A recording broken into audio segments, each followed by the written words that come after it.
Welcome to our bookstore.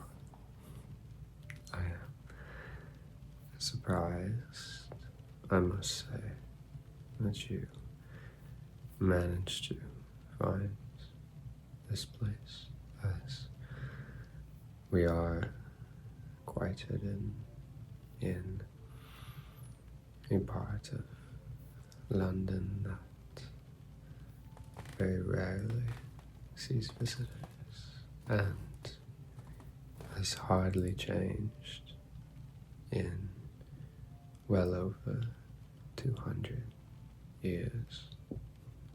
Yes, it is almost a bit of a, what do you call them in America? A speak easy. Yes, it is almost a bit of one of those. However, here in London, our focus is more on books. Yes. Well, regardless, I will be more than happy to guide you through your journey at what many have described as the most lovely and unique bookstore that they've ever been in. And you see, when you come to London, yes, you expect a bit of class, a bit of, well, literature, prowess, and refinement, I suppose you could say. All of which I assure you will find within our bookstore. Now, before we go any further, I must ask, how did you hear about us? As we do not advertise and try to keep our location as secretive and silent as possible. Yes, I know it seems a bit odd, a bit counterintuitive, as we must sell books. But you see, our bookstore is very special. You see, what we offer cannot be copied or imitated easily or likely at all. Because you see, we are a bit of a special bookstore, and, well, the basic business models simply, well, they simply do not apply to us.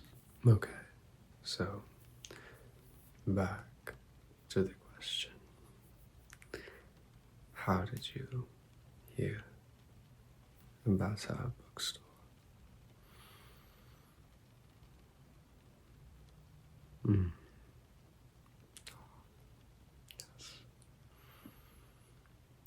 Yes. I see. Well, to be honest, That does not surprise me in the least. Yes, that man has been,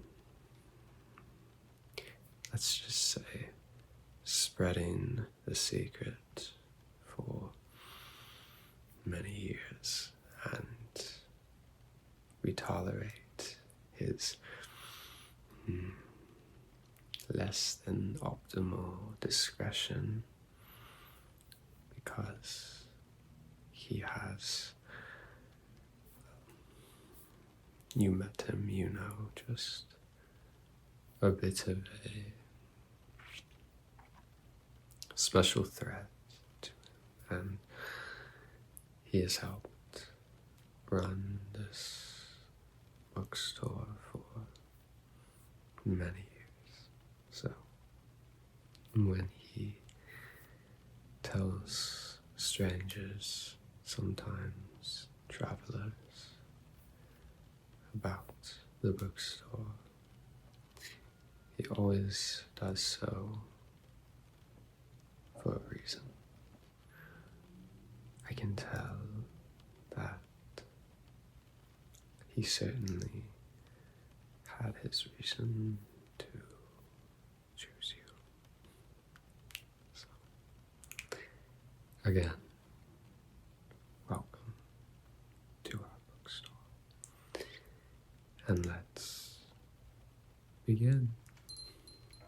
Okay, so I always like to begin the introduction to our bookstore with a bit of a backstory, because I'm sure that by now you are incredibly curious as to the sort of mystical feeling and energy within this place. And you are right to pick up on this vibe, this sensation, because, well, first of all, this building has been in this exact location for centuries. Built in the year 1224 in the same neighborhood. This bookstore has never been simply a bookstore. You see, back in the 1200s, England was a very different place, but the people of London still had their sense of refinement and an enjoyment of literature and the finer things. But you see, it was only for the very wealthy and the well-connected. But one man, who I will not say his name as, again, we like to keep some things a bit private. Well, this man, he wanted a way for a common person who had an eye and an ear for fine art and literature and study and academics to have somewhere to go, somewhere safe and hidden and truly remarkable. And so, after building wealth over decades of unknown endeavors, this man founded this bookstore in 1224. And ever since, it has provided a hideaway, a haven, a bit of a sanctuary for those who enjoy study and literature and even a bit of, well, the metaphysical, to find a bit of what they desire right here in London. And you see, over the years, it has maintained its quiet reputation of refinement and secrecy. And in fact, over the years, there have been many times that the mayor, the governor, the king has attempted to find out more about this hidden bookstore, and indeed even to attempt to make it property of the crown as a, well, as they say, a historical landmark. However, it is far more than a landmark, and as long as someone is here to defend its legacy, it will never become the very thing that it was built to withstand. So, that is just a rather brief history of the origins of this bookstore. And trust me, the stories are intriguing, crisscrossing, and, well, it includes a web of lies, much deception, some less than savory characters, but throughout its history, this bookstore has represented the finest of Londoners for centuries. I have also not even scratched the surface of the many ghost and spirit stories that, of course, a location with as rich, long, and frankly treacherous journey as this bookstore would surely have. But one more well-known story about a spirit who called this bookstore home took place in 1693. It was a winter's day, much like today. The snow was lightly falling, and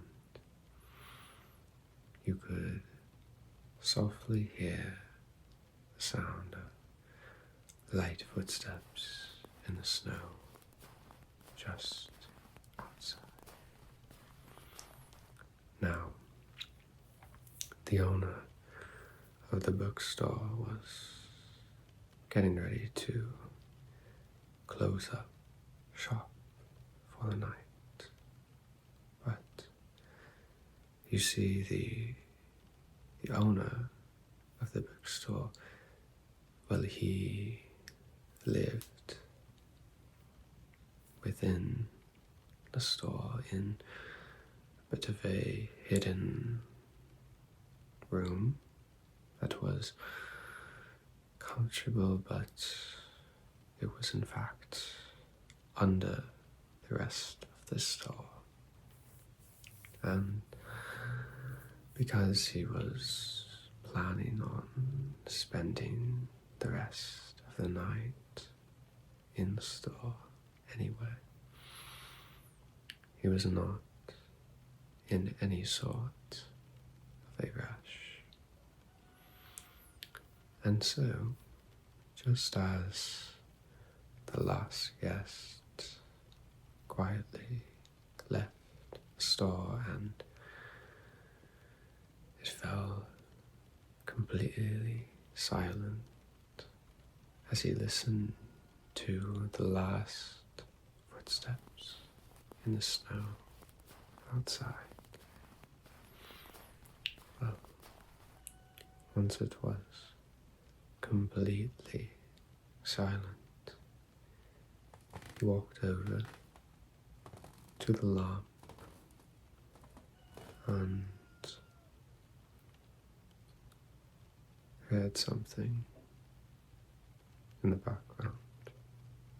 It was a very faint and nearly imperceptible sound, but a sound nonetheless, and one that should not have happened when it did, with no one else and nothing to create a disturbance.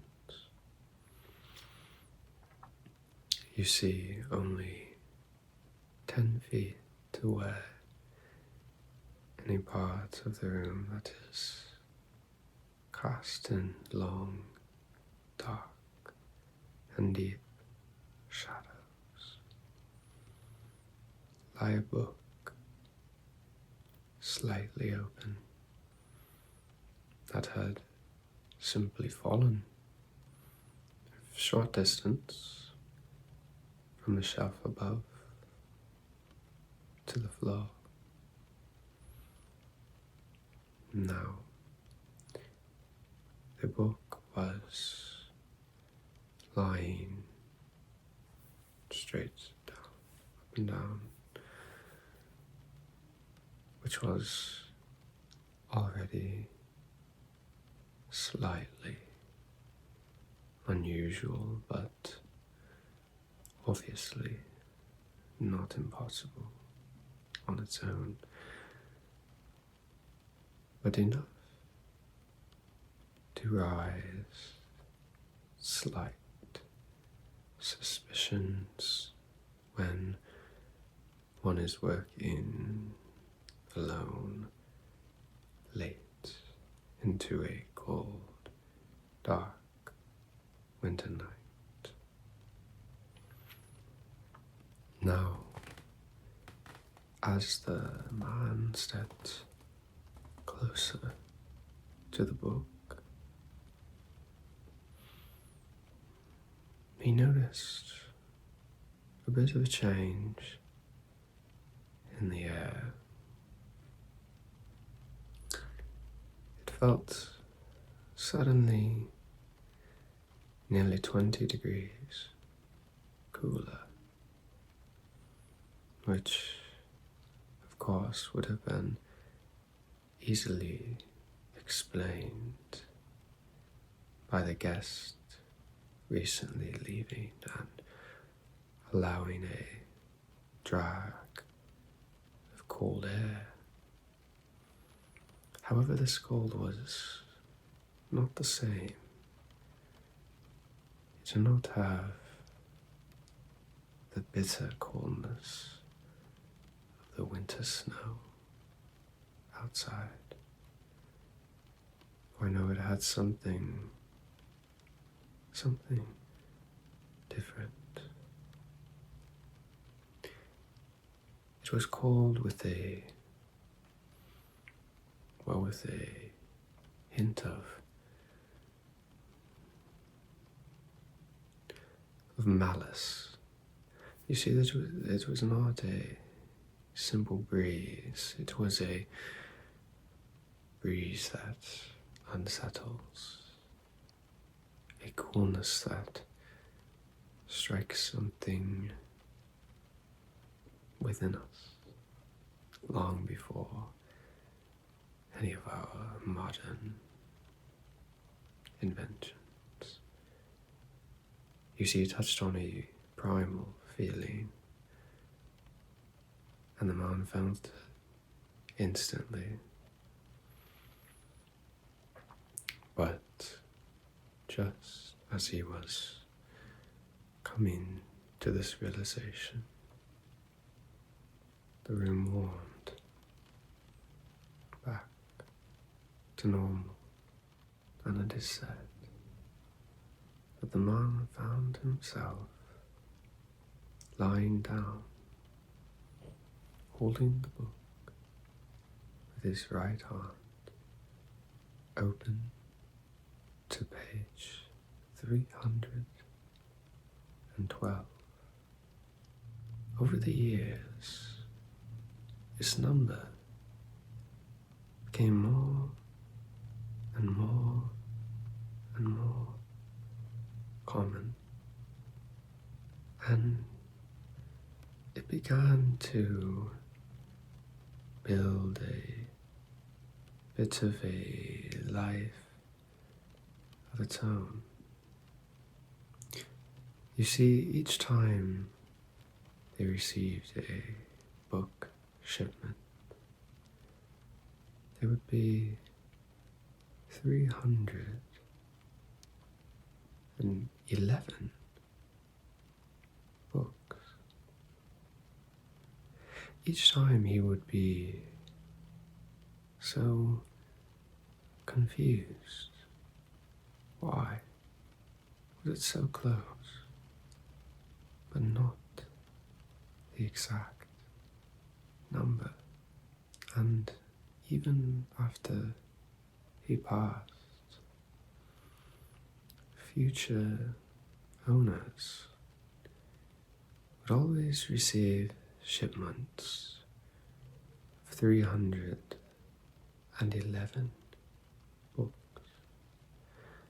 They would find pages left open on page 312, just as the man had originally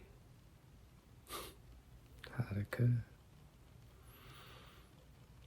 This difference between 311 and 312 became so unsettling that it was the topic of a meeting to decide if the bookstore should continue. Well, of course, it was decided that it should, and I am ever grateful for that. But over the years, more and more things started to be either 312 or 311, meaning there was one more thing always needed to complete the puzzle. and bring everything to completion, the final 312. And over the years, a new story began to emerge. One that said the 312th number, well, it signifies the completion of the story. Well, let's just say it became a number that was revered as dangerous and permanent. Well, you see, I understand that the number holds immense power, but I do have to say it is truly fateful and almost unbelievable that, well, you are the 312th guest. Welcome and goodbye.